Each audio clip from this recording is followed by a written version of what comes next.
Okay, share ko sa inyo mga tropa, sa mga baguhang driver, mga using automatic na sasakyan. Like nito, Fortuner. Pag mga bagyo kayo mga tropa, mga pababa sa bagyo, mga downhill, 'di ba? Downhill.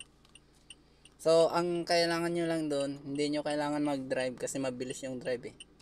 Kailangan yung gear nyo nasa yan, nasa drive, 'di ba? Ayan, may mode naman doon nasa drive. Ibaba nyo lang 'to. Yan. Tapos click nyo lang 'to pababa.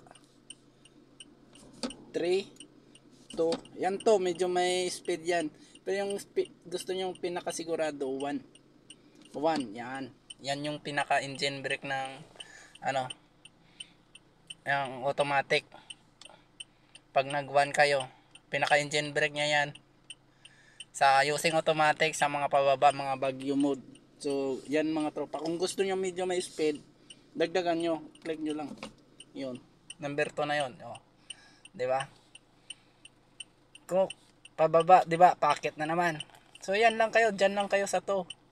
Kung medyo kargado yung automatic, maraming sakay. So ito 1, magbaba kayo ulit 1. Oh, 1. Ayan, talagang gapang ang makina diyan. Siguradong aakyat 'yan. Yan yung mga bagyo mode na akyatan, uphill yan. Siguradong gapang makina dyan. Tapos downhill, yan din. Yan yung is 1. Ibig sabihin yan, yan yung pinaka primera nya. Okay, yan lang sa mga baguhan lang to ah. Hindi to para sa mga professional na overqualified. Sa mga baguhan lang mga tropa. So yun lang masishare ko sa inyo. Hindi man ako driving instructor, sinishare ko lang yung knowledge. Okay, so maraming salamat tropa. Like, share, and follow. So okay, salamat. Tropa, ilagay ko sa gear 1. Pababa tayo, downhill to. Ayan o. Mabagal lang.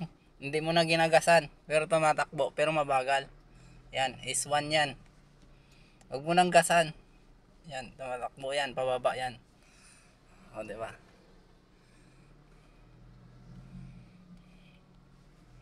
So, yan lang.